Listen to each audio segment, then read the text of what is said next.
William and Catherine had reached a final decision about Camilla's future. When Charles's reign eventually ended, Camilla would remain part of the royal family, but she would not automatically inherit a separate court, an independent communications office, or permanent authority inside the next king's household. Charles expected William to discuss the future. He did not expect his son to close a door Charles believed had already been left open. And when William revealed the final clause, Charles discovered that Catherine had placed her own future beneath exactly the same rule. But that was not the detail that left him speechless. Hidden inside the transition papers was a private promise carrying Charles's initials, and Camilla had never been told it could be overruled.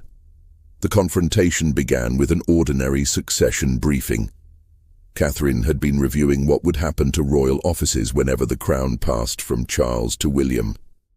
Staff would be reassigned, official residences would be reviewed, patronages would either continue privately or return to the sovereign. Most of it was routine. Then Catherine found two different plans for the same transition. The first established William's future household as the monarchy's single center of authority. The second preserved a smaller, independent operation for Camilla, complete with advisors, communications staff, ceremonial support, and continued access to a royal residence. At first glance, the arrangement appeared respectful, but Catherine noticed the problem immediately. The second plan allowed Camilla's office to release statements, schedule public appearances, and communicate with charities without approval from William's future court. That would not simply preserve her dignity. It could create two competing royal voices. Catherine took both plans to William. He understood the danger, but he also understood how any objection would look. Critics would accuse him of punishing Camilla because of Diana. Catherine would be blamed for pushing aside another queen before wearing the crown herself. William wanted the second plan quietly amended. Catherine wanted something stronger.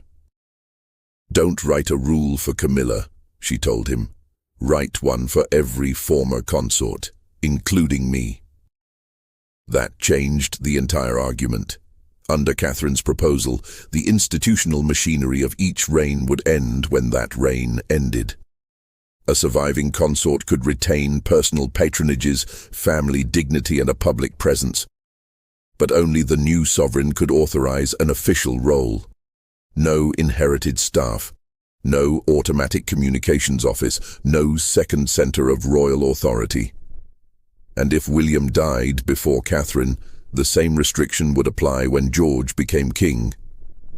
Catherine would remain his mother and a former queen, but she would not expect George to carry her previous authority into his reign. William read the proposal twice. It protected his future crown, but one day it could remove Catherine from the institution they had built together. Before he could respond, an advisor brought them another document. It was not part of the official transition file. It was a handwritten note attached to an earlier residence discussion. The language suggested Camilla could continue using a royal property and retain a small working team for as long as she wished. At the bottom were the initials CR. Charles appeared to have made Camilla a private promise. But the note had never been formally approved. There was no signature from the Crown estate, no financial authorization, no confirmation from the future sovereign whose household would eventually fund and manage the arrangement. It was emotionally powerful, but institutionally incomplete. William now faced an impossible choice. Ignore the note, and Camilla could say Charles's wishes had been erased. Accept it, and the next reign would begin with a permanent royal office William had never authorized. Catherine proposed a third option. Charles would be shown everything before the new principle was finalized. A private meeting was arranged at Windsor. Charles entered expecting a routine discussion about staffing and future diaries. Instead, William placed 3 documents before him: the official transition plan, Catherine's proposed rule, and the private note carrying his initials. Charles recognized the note immediately. His expression changed. William asked whether he had promised Camilla an independent household after his reign. Charles did not deny it. He explained that the note had been written during a difficult conversation about the future. Camilla feared becoming invisible the moment William inherited the crown. Charles wanted to reassure his wife that decades of public service would not simply be erased.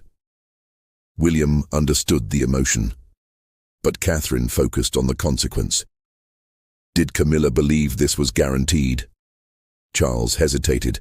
That hesitation answered the question. Camilla had apparently been allowed to believe the arrangement was settled, even though the future king had never agreed to it. William opened the new proposal.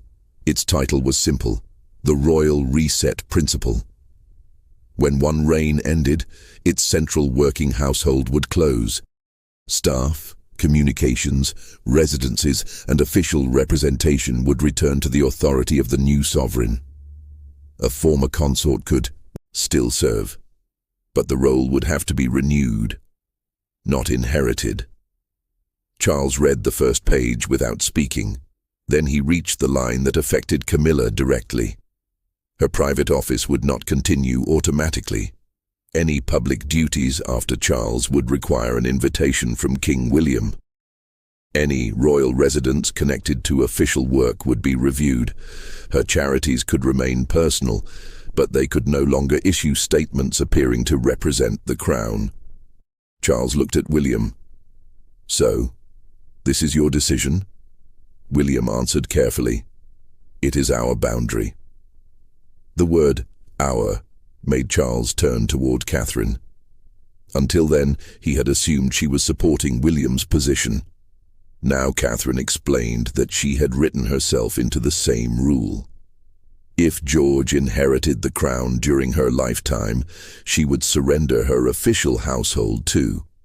She would not expect a communications team, institutional influence, or a permanent royal headquarters simply because she had once been queen. Charles challenged her. The public might still want Catherine visible. Charities might depend on her. George himself might ask for her guidance. Catherine agreed. But visibility was not the same as authority. If George wanted her service, he could invite it. If he wanted a clean beginning, she would respect it. Then she delivered the sentence that changed the room. "My son should inherit the crown, not the obligation to preserve my power." Charles lowered his eyes to the document. For the first time, he could not dismiss the proposal as an attack on Camilla. Catherine was surrendering the same future privilege herself. But before Charles could respond, the door opened. Camilla had arrived earlier than expected. She saw the handwritten note beside the new proposal and immediately understood that her future was being discussed. Camilla asked Charles why a private reassurance had been placed before William and Catherine. Charles tried to explain, but William interrupted. The problem was no longer the promise itself. The problem was that it had been made using authority that belonged to the next reign. Camilla looked directly at William. "So when your father is gone, I lose everything?" "No," William replied. "You lose nothing that is personally yours, but you cannot inherit what belongs to the next sovereign." The distinction did not comfort her. Camilla argued that she had spent years building relationships with charities, advisors, and national institutions. Closing her office would make it appear that she had been removed from royal life. Catherine answered calmly. The proposal did not prevent Camilla from continuing private charitable work. It prevented her staff from speaking with the authority of William's crown. Camilla then noticed Catherine's name in the document. She read the relevant paragraph and looked up. "You would accept this for yourself?" Catherine did not hesitate. "Yes." For the first time, Camilla's anger weakened, but she still had one defense remaining: the Queen Mother precedent. Queen Elizabeth, the Queen Mother, had maintained a residence, staff, and enormous public influence for decades after her husband's death. Why should Camilla be treated differently? William had anticipated that question. He opened a second document showing that the Queen Mother's arrangement had developed under unique historical circumstances. It was a precedent, but not a permanent command binding every future sovereign. Then came the first major twist. The royal reset principle did not abolish a former consort's role completely. It created a 12-month transition period. During that year, existing patronages would be reviewed individually. Charities would not be abandoned. Essential staff could remain temporarily. Public appearances could continue with the new sovereign's approval. Camilla would not be erased overnight, but after 12 months, nothing would continue automatically. Every role would require a new decision. Charles appeared relieved, until William revealed the final clause. No private promise made during a previous reign could override the authority of the incoming sovereign. The handwritten note carrying Charles's initials would hold emotional meaning, but it could not command William's future court. That was the moment Charles fell silent. William was not accusing him of wrongdoing.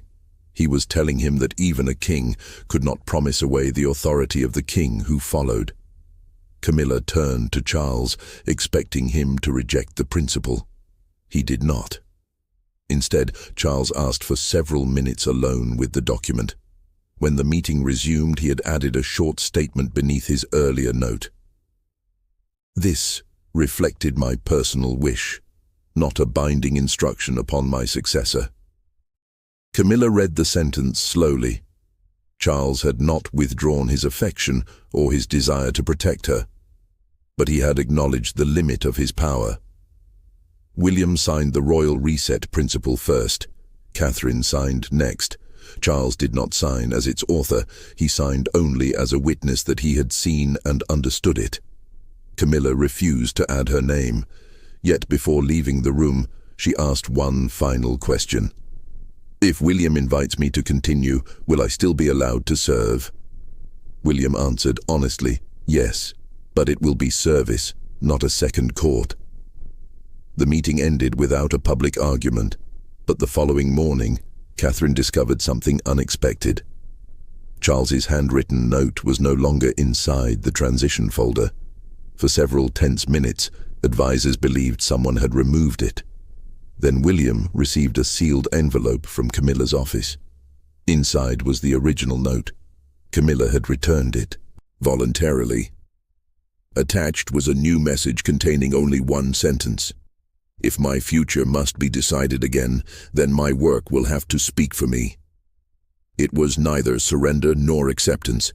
It was a warning that Camilla intended to prove she remained valuable, even without an automatic guarantee. William and Catherine had won control of the next reign. Charles had been forced to admit that his promise could not survive unchanged. But Camilla's future was not over. The royal reset principle gave William the final authority and placed him under a different kind of pressure. When the time came, would he renew Camilla's role and risk creating a rival center of influence? Or would he close her office permanently and face accusations that the decision had always been personal? For now, the handwritten promise had been returned.